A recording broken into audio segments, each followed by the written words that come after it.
né? De quanto mais cedo você começa com terapias de alta eficácia, o curso da doença, né? Ele não vai ser tão intenso, ele vai ser mais suave, você vai viver melhor por mais tempo, vai viver bem por mais tempo. É importante sim essa parte da medicação logo cedo, e medicação de alta eficácia, que nem a doutora Ju falou.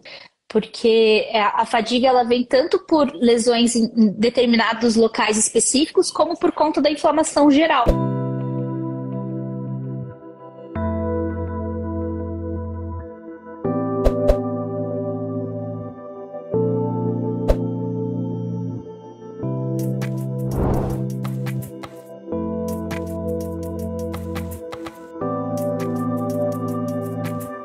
Oi, Gil! Oi, Ju. Por um Tudo filtro bem? aqui, para ficar mais bonita. Nada, que isso? Como que você tá? Tudo bem? Saudade já! Verdade, saudade. Estamos indo, Juju, né? Amanhã, hoje, deu trabalho. Deu trabalhinho hoje, né? Deu. Mas estamos aqui firmes e fortes para falar sobre esse assunto que é muito legal.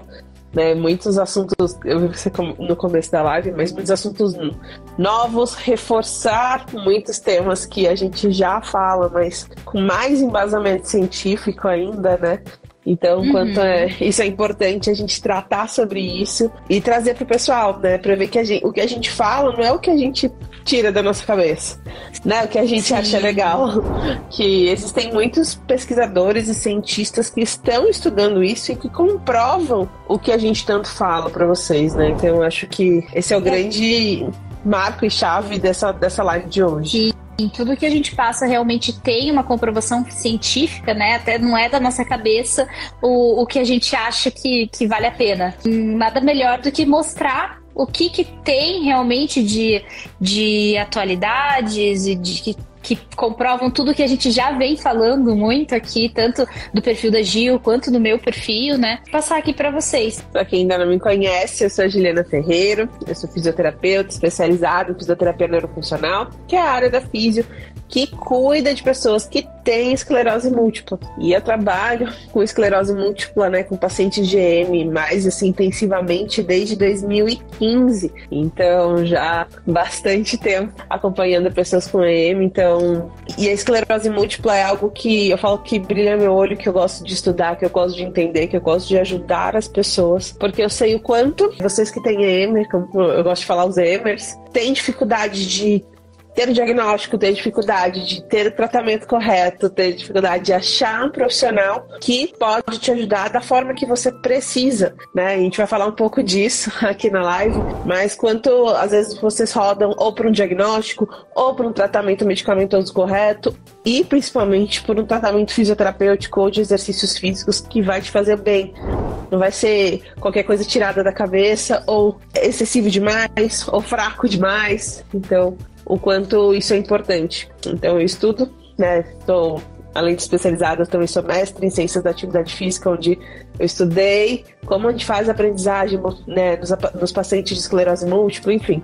Então, eu venho estudando e trabalhando com pessoas com EM há bastante tempo. E a Gil é uma parceiríssima, né, aqui comigo, sempre que a gente pode, estamos juntas, trocando ideias e ainda vai continuar ainda por muito tempo. Então, falando do Bectrins, né, que é o maior congresso brasileiro de esclerose múltipla e neuromielite óptica. Esse congresso foi de quarta da semana passada até sábado, foram horas intensas de muito conhecimento, muito aprendizado.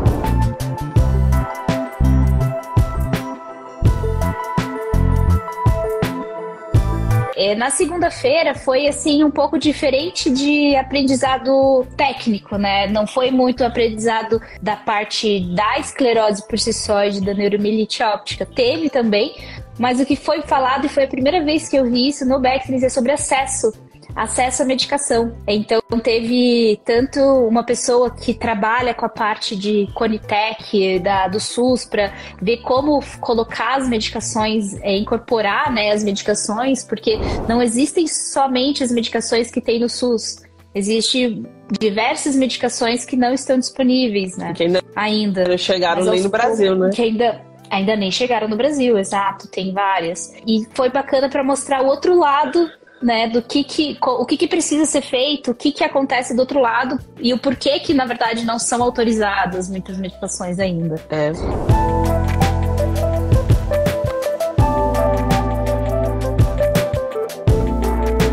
E outra coisa de acesso também que eu achei bem bacana foi a advogada, a doutora Sumaya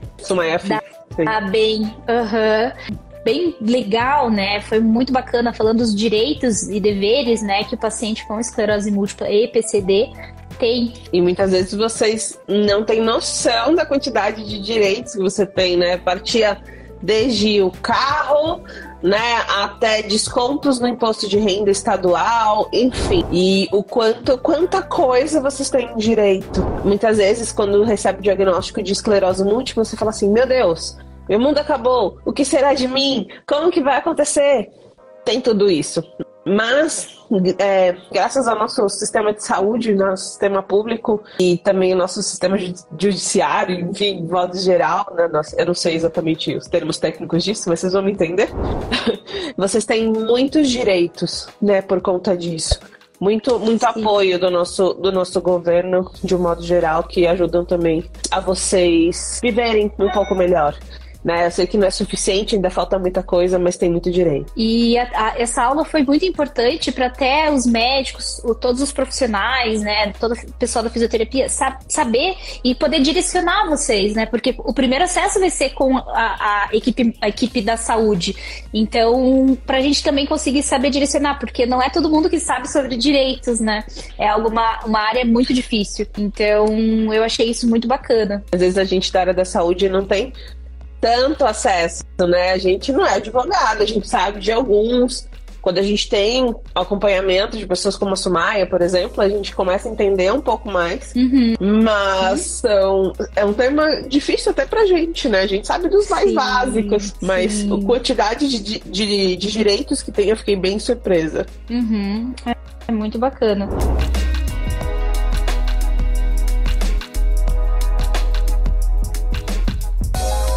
Outra questão também, já no primeiro dia, eu vou falando assim do dia a dia, né, do que aconteceu na quarta-feira ainda, foi um pouco sobre neuropediatria, esclerose múltipla na neuropediatria, que não é comum, mas existe. Existem crianças com esclerose múltipla, existem crianças com neuromielite óptica, e o tratamento acaba sendo um pouco diferente. Está sendo cada vez mais aprovado as medicações que a gente já está acostumada a usar nos EMERs, mais velhos, agora está começando a autorizar, né? Por exemplo, no mês passado, se eu não me engano, a Anvisa autorizou o uso do natalizumab e do fumarato de metila para acima de 12 anos, o Nata, e acima de 13 anos o fumarato de metila. Porque antes você só estava usando os interferons, né? Você usa os interferons, usa acetato de glatiramer ou o rituximab, né? Que aí consegue mais fácil para criança. E o quanto o Figo também. E o quanto o número de diagnósticos de criança tem aumentado, né? Que antes passava batido, né? É um sintoma X, mas não conseguia diagnosticar o paciente, né? E o quanto os diagnósticos de crianças e adolescentes têm se mostrado maior, né? E o quanto bom essa notícia que a Ju falou sobre as medicações de alta eficácia, porque eu falo que o gráfico que mais aparece no Bactrim é aquele gráfico que eu já postei aqui também, né? De quanto mais cedo você começa com terapias de alta eficácia, o curso da doença, né? Ele não vai ser tão intenso, ele vai ser mais suave, você vai viver melhor por mais tempo, vai viver bem por mais tempo. E se você tem um diagnóstico tão cedo e você já começa com essas medicações, o quanto isso vai te ajudar, né? Vai ajudar essas crianças, esses adolescentes, quando eles chegarem na vida adulta ou chegarem na velhice, né? E a gente olhando retrospectivamente até para muitos pacientes com esclerose múltipla, vocês vão pensar assim, nossa, quando eu era pequena eu tive o formigamento, a gente não sabe quando que começou, né? Mas a gente pode intervir se a gente conseguir fechar um diagnóstico precoce, evitando lá na frente maior progressão da doença, incapacidade, né? E a gente até estava conversando, saindo um pouco das palestras, assim, a gente até estava conversando sobre isso um pouco nos intervalos, né, Ju? Do quanto o número de diagnósticos tem aumentado. Tanto porque as pessoas estão mais atentas, né, os médicos, não só os neurologistas, os neuroimunologistas, mas os médicos em geral já estão mais atentos a falar, opa, isso pode ser esclerose múltipla. Quanto os exames estão mais apurados, né? E as pessoas já estão ficando um pouco mais atentas do que poderia ser. Exato. A ressonância veio para ajudar muito. Até, digamos, 15 anos atrás, era difícil fazer uma ressonância, até se fosse particular, era difícil achar realmente para fazer filas gigantes. Tudo bem que a gente sabe que a situação do Brasil é complicada ainda, a parte de saúde, não é sempre que a gente consegue fazer exames, mas a gente já tem um acesso maior do que antes, então isso facilitou muito. E cada vez vai ter um diagnóstico mais precoce, cada vez diagnóstico antes, que é realmente a tendência, até sem sintoma, né, é ter a partir das lesões de imagem, porque esclerose múltipla não pode fechar diagnóstico se não tiver alteração de imagem. Então, isso que é o pessoal pergunta muito isso, né, porque a esclerose pode causar qualquer sintoma. E muitas outras doenças também podem causar, só que não tendo lesão, não tem como fechar diagnóstico de esclerose.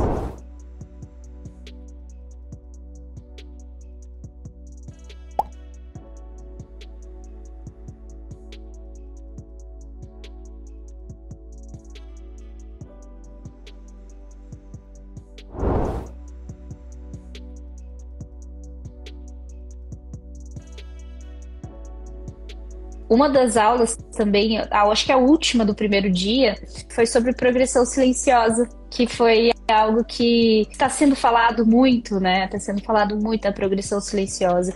E o interessante é que nessa aula, que foi até a Laura Parolin que deu, e a Cláudia Vasconcelos, as duas, elas falaram um pouco sobre a diferença que futuramente a gente vai mudar o nome de esclerose múltipla remitente recorrente, primariamente progressiva, secundariamente progressiva, para uma esclerose múltipla continuada. Ainda não tem um termo exato, né? Coisas que estão ainda em estudo, que está mostrando que desde o início, né, a esclerose múltipla, mesmo antes de ter sintoma, mesmo quando faz, por exemplo, uma síndrome clínica isolada, que faz uma imagem apenas, um sintoma, talvez, já tem um certo grau de progressão. Por isso que entra aquela questão de tratamento com maior eficácia, precocemente, um tratamento mais agressivo no início, para que desde o início a gente consiga aquietar, né, deixar a esclerose quietinha, adormecer a esclerose ali para baixo, para que no futuro não tenha tanto mais progressão, porque na verdade a progressão já inicia desde o início. E quando a gente fala de progressão silenciosa, é quando vocês falam assim, eu não tive surto e eu tô piorando.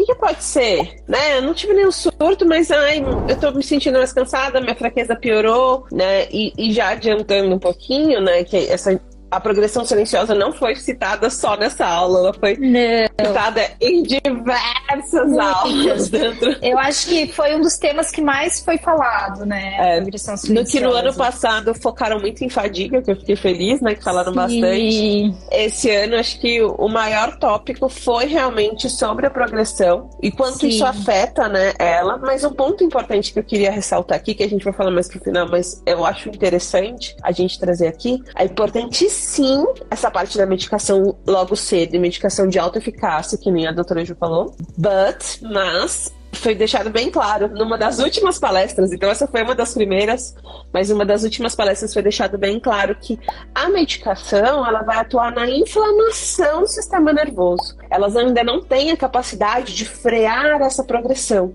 E aí vocês falam assim, meu Deus, e agora? Corro para as montanhas que eu não vou conseguir mais controlar essa progressão e vou ficar piorando eternamente? Não. Sabe o que eles descobriram? Que mudanças de hábito de vida, sabe aquela coisa que eu falo um monte? Quando eu venho aqui com a Bia e falo assim, você tem que comer bem. Ou quando eu venho e falo assim, você tem que fazer exercício, fisioterapia vai te ajudar. Tudo isso isso vai evitar com que você tenha essa progressão silenciosa. Né? Todos esses fatores, não dormir bem, tomar água, fazer exercício, comer bem, eles desenvolvem no nosso cérebro como uma capa protetora. E essa capa protetora evita que aconteça essa progressão. Você vai diminuir essa chance e você vai ficar melhor por mais tempo. Eu vou repetir isso várias vezes na live. Você vai ficar melhor por mais tempo porque o seu cérebro não vai degenerar. Ele não vai perder a civilização equidistância. Uma coisa que acontece bastante com pessoas que têm esclerose múltipla, e se vocês que têm há mais anos e foram por uma ressonância do ladinho da outra, vocês vão ver que seu cérebro vai aos pouquinhos diminuindo, que a gente chama de neurodegeneração. E todos esses fatores que a gente vem falando, além da medicação, que vai evitar, que causa grande inflamação, vai fazer com que ela não ocorra. Não é isso, Ju? Sim, porque a medicação, por exemplo, tanto corticoide, a pulsoterapia, quanto natalizumab, ocrelizumab, alentuzumab, cladribina, ofatumumab, qualquer medicação, elas não evitam incapacidade, elas evitam a inflamação, consequentemente evita lesão. Mas a incapacidade realmente é atividade física. É atividade física, fisioterapia e mais. Né? E eu também bato muito nessa tecla de todos os meus pacientes, pedir muito que faça exercício físico, fisioterapia. E não é só na esclerose múltipla que ajuda na evitar perda, né, cognitiva também. O exercício físico é o único fator que a gente sabe que evita, por exemplo, num paciente idoso de ter perda. Um Alzheimer é o único fator protetor que a gente tem certo, né? É a atividade física. Então, em todas as doenças inflamatórias também. Isso é muito importante a gente saber, entende? Eu incluiria todas as doenças neurológicas do sistema nervoso central como certo. Não tô, né? A periférica nem tanto. Mas, assim, um AVC. Se você tem um AVC há muito tempo atrás, você vai correr o risco de ter uma neurodegeneração, um Parkinson, um Alzheimer e tudo isso, né? Então, esse combo, exercício físico mais dieta, sem desconsiderar a medicação, gente. Sempre eu reforço isso. Os dois, eles vão ajudar muito a proteger o seu cérebro. E uma coisa legal que uma das palestras falaram, também não vou lembrar qual foi. Foi quando eles falaram de reserva funcional e a gente vai falar um pouquinho disso depois. Assim, mas eu não treinava antes de ter o diagnóstico. Tudo bem, nunca é tarde para começar. Quem treinava antes vai ter uma leve vantagem sobre você, mas isso não é uma competição. Exato. Agora, melhor começar hoje do que não começar nunca, né? Se você não começar hoje, for começar amanhã, entre hoje e amanhã você já vai ter uma perda. Você vai começar a sentir essa dificuldade. Então comece o mais cedo possível. Essa é a grande chave, né, Ju? Sim, com certeza. E até em relação da progressão, eu sempre tenho no grupo no WhatsApp, perguntar assim, que perguntas que eu faço pro meu neurologista? Aí eu virei e falei assim, algumas perguntas que eu acho essenciais para você fazer a pergunta quando vai em consulta, mas e também perguntar para ele, questionar, eu tenho progressão silenciosa? Porque a busca ativa também ajuda. Também faz a diferença. E lá no congresso, eles até falaram assim, a progressão silenciosa às vezes é muito leve. Às vezes é só um fato de que antes você andava muito de salto e agora você não está conseguindo andar mais de salto alto. Ou então, eu conseguia tomar banho e lavar meu pé sem me apoiar. Agora eu preciso me apoiar na parede para lavar o meu pé, porque eu não estou tendo tanto equilíbrio como eu tinha antes.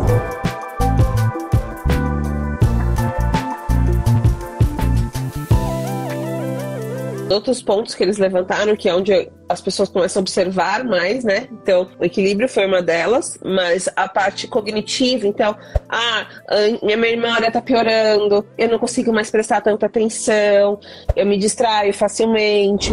Todo esse ponto pode condizer com uma progressão silenciosa. Alguns problemas urinários aumentados, né? Então, a incontinência, a bexiga neurogênica e a urgência, e até a nossa amada fadiga. A piora da fadiga também pode indicar uma progressão silenciosa. Exatamente. Porque a fadiga ela vem tanto por lesões em determinados locais específicos, como por conta da inflamação geral. Que inclusive teve na quinta-feira, uma das primeiras aulas, foi sobre a inflamação do plexo coroide cronicamente desde o início, antes de aparecer lesão de esclerose múltipla. Isso por termos rapidinho. Mas mostra que o cérebro ele já estava inflamado muito tempo antes de começar a ter as manchinhas brancas. E a inflamação por si só, ela já causa fadiga. Então, são mínimos detalhes que a gente tem que estar atento para ver se a gente está tendo uma progressão. E até por isso que tem várias escalas, né, para a gente quantificar a fadiga, quantificar a marcha, não só aquele EDSS que é a nota final que a gente faz, mas existem muitas outras notinhas e escalas que a gente pode fazer para conseguir achar ou procurar alguma progressão que seja no início, porque quanto mais inicial a gente consiga achar, a gente consegue intervir mais rápido, né? E evitar uma progressão mais rápida. Com certeza, quanto mais cedo, sempre, quanto mais cedo você conseguir atuar na esclerose múltipla, mais você vai prevenir ou mais você vai poupar do seu cérebro, né? Uma inflamação em qualquer lugar no corpo com recorrência, ela não faz bem. Nosso corpo foi feito para ser inflamado rapidamente para curar algum problema que tá lá e pronto. Agora, se você recorrentemente fica inflamando, vai dar algum problema. Né? Vamos pegar um exemplo bobo. Criança com dor de garganta. Ela tem uma, ela tem duas, ela tem 3 vezes. Quando o volume vai tendo várias, o que o médico fala? Opa, tem alguma coisa estranha nessa garganta, não pode estar inflamando tanto assim. Não é assim, Ju? Com certeza. Se você já atua logo no começo, evita todo esse processo. Imagina no cérebro, é muito mais, né? Então, quanto mais você consegue. E essa informação de que a inflamação acontece antes mostra o quão crônica é a esclerose múltipla, né? Porque a gente fala assim, a inflamação apareceu do nada. Será que é do nada mesmo? Então, se a gente conseguir verificar essa inflamação quanto antes, né, você já vai atuar muito mais cedo, antes que apareçam até as próprias lesões.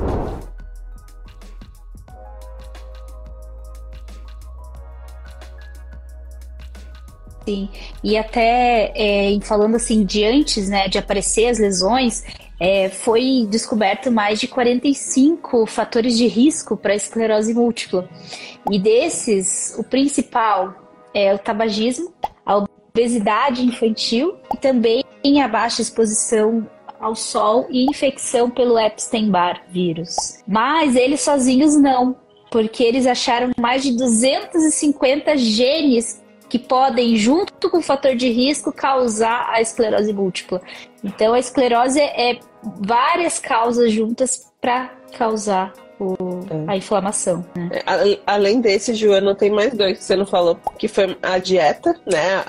Problemas intestinais e estilo de vida de dieta, né? Que vai afetar a obesidade. E, pasmem, alô, galera de São Paulo, poluição do ar. Poluição do ar, com certeza. O engraçado é que foi até perguntado, por exemplo, de tabaco, né, de fumo, se os outros cigarros eletrônicos, que agora hoje em dia tá muito na moda, aqueles vapor, acho que é vape, não sei também. Se também tem relação. Isso realmente a gente não consegue saber ainda, né? Porque é muito novo, a gente só vai saber lá pra frente em relação a esses novos meios de fumar. E vale também falar... nenhum desses faz bem, né? E nesse ponto, esse que a gente falou, são fatores de risco. Então, pode causar, né? Você que tem esclerose múltipla, você que é um AM, possivelmente algum desses fatores somados com a sua genética, a sua predisposição genética, que te levou a ter a doença. Mas esses mesmos fatores de risco, eles não são só fatores de risco para desenvolver a doença, mas também de piora da doença, né? Então, se você tem esclerose múltipla e fuma, você tem uma tendência a ter uma piora maior do que quem não fuma. Ou se você convive com fumantes, porque não é só o fumar ativamente, tem o fumar passivamente. Se você tem filhos, você tem esclerose múltipla, a gente sabe que a hereditariedade da esclerose não é muito grande, mas há grandes chances, tem 250 genes que são envolvidos com a EM. Então, se você fuma, você tem esclerose múltipla, você tem um filho, você talvez, sem querer, tá gerando um fator de risco muito maior para ele, né? Sim. E até também da alimentação, a obesidade, né? Que hoje em dia é uma das doenças mais prevalentes no mundo, né? O sobrepeso e a obesidade, que também faz um quadro pró-inflamatório, né? Faz um quadro inflamatório no corpo e aumenta a chance de surto, aumenta a chance para quem tem esclerose, né? Até por isso da alimentação, uma alimentação não inflamatória, que a Bia sempre fala muito, né, sobre isso, que faz parte e ajuda muito, tanto em sintoma, em evitar uma progressão, diminuir a inflamação. É um combo, né? É um combo. Ninguém dá pra largar a mão de ninguém. É tudo junto. É todo mundo junto. E importante da gente falar que a obesidade, né, a gordura em si já é pró-inflamatória, e quando a gente teve a palestra na multidisciplinar da nutrição, a Nutri explicou isso bem bonitinho, mas o quantos, isso eu vou acrescentar mais do que a gente viu na palestra, mas quantos hábitos de vida também não são pró-inflamatórios, né? Então, não foi falado lá, mas o alcoolismo, né? Gente, eu bebo uma cerveja de vez em quando. Gente, não tô falando disso, mas aquelas pessoas que têm o hábito de todo final de semana beber muito durante a semana, né? As pessoas sedentárias, que vão também acabar levando para obesidade, as pessoas que são altamente estressadas, né? Falou-se bastante também do estresse, né? O quanto o estresse também inflamatório, ele também pode gerar problemas, falta de sono, dificuldade para dormir, e todos esses hábitos que a gente fala, e eu bato bastante martelo na parte de hábitos de vida, o quanto você não olha para esses pontos. E às vezes você fala assim, mas eu faço tudo certinho, eu faço exercício, eu tomo remédio e eu continuo piorando e eu não melhoro nunca. Aí você olha e você tá com cigarro na mão. Você tá bebendo todo final de semana, você não tá dormindo bem. E aí fala assim, mas eu faço tudo certinho. E eu pergunto, será? Ou, minha água já tá acabando, mas não bebe água. Tudo isso faz com que você piore e você não perceba, né? O quanto você olhou para isso. Né? Acho que isso é importante a gente falar. É aquela questão, é um pouquinho de cada, né? É um pouquinho de cada coisa para fazer. A gente não pede para fazer mudanças drásticas iniciais, né? A gente não quer que um pouquinho melhor que ontem. E todo dia um pouquinho melhor que ontem. Todo dia um pouquinho melhor que ontem, para conseguir, porque a gente sabe que é muito difícil toda essa mudança. A gente também tenta fazer essa mudança, a gente também tenta viver uma vida mais saudável, e é muito difícil praticar atividade física, alimentação correta. Então, um pouquinho melhor que ontem. É sempre a gente pensar assim, estamos um pouquinho melhor que ontem. E assim, aos poucos, vai progredindo e vai melhorando. Eu gosto de falar que são passinhos de formiga, Ju. São pequenos passinhos que você vai dando. Hoje eu bebi um pouquinho mais de água. Hoje eu consegui dormir e acordar no mesmo horário de ontem. E assim eu vou me programando e adaptando meu corpo todo para isso. E assim, quando a gente fala assim, tem que mudar essas coisas, você fala, que chata, não aguento mais ouvir isso.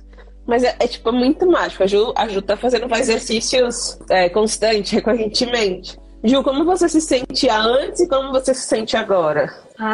Tem uma mudança drástica, né, do ânimo, do empenho, até de conseguir, você vê assim, nossa, eu tô conseguindo fazer as coisas, que antes só faltava, igual eu falava, os buchos pra fora, né?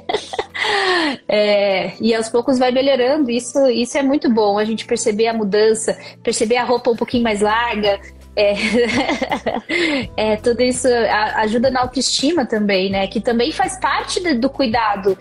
A nossa parte psicológica também faz parte da gente cuidar também. Não é só a parte física que a gente precisa cuidar na esclerose, porque a esclerose a gente sabe que ela tem, puxando o gancho disso que eu lembrei, tem muita relação com transtorno de ansiedade, depressão, tanto como fator de risco a doença, como após o diagnóstico, pelo peso realmente do diagnóstico que é, e pela vivência que é difícil. A gente tem como a gente convive muito com vocês, a gente vê que o dia a dia é muito difícil. Então, isso pesa muito para a parte psicológica, e por isso precisa cuidar também dessa parte. Não dá pra gente deixar.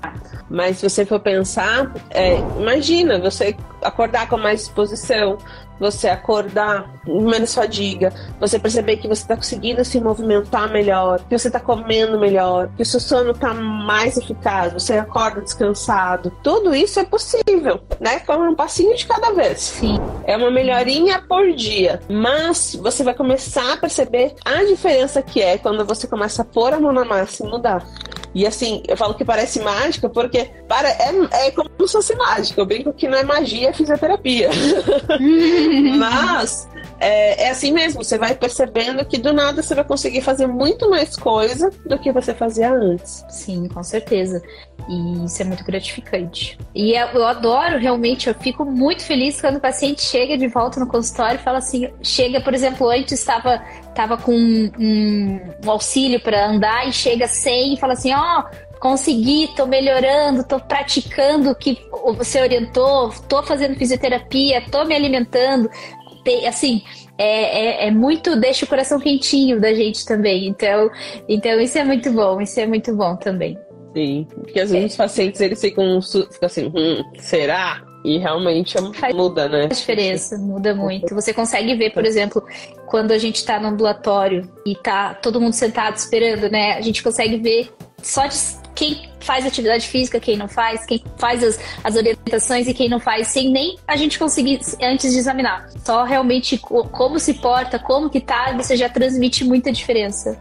Isso é muito importante. Desses fatores de risco que a gente falou, agora que eu lembrei, teve uma aula específica só sobre o Epstein-Barr, que ano passado, eu acho que ano passado teve vários bafafás, né, polêmicas, por conta de algumas atrizes que tiveram Epstein-Barr e falaram, eu me curei e não tenho esclerose, né? Foi no começo desse ano, Ju. Foi no começo desse ano? Foi.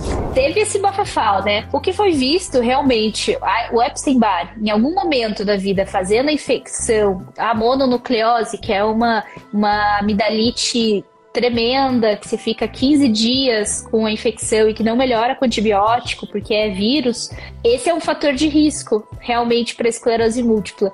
Mas não quer dizer que todo mundo que teve o contato vai desenvolver, porque mais de 90% da população do mundo tem o Epstein-Barr positivo. Já pensou, a esclerose múltipla ia ser a doença mais prevalente no mundo inteiro.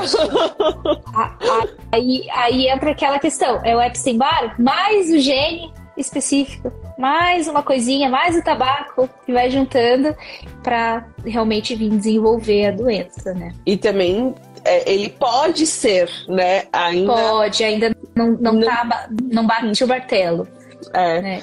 E não é porque muitas pessoas que tiveram Epstein-Barr, que desenvolver a esclerose múltipla, não quer dizer que, como a gente falou, nem todo mundo que tem o Epstein-Barr vai ter M, e nem que todo mundo que tem M vai ter tido contato com o Epstein-Barr. Sim, porque é multifatorial, não tem jeito, é multifatorial, é muita coisa.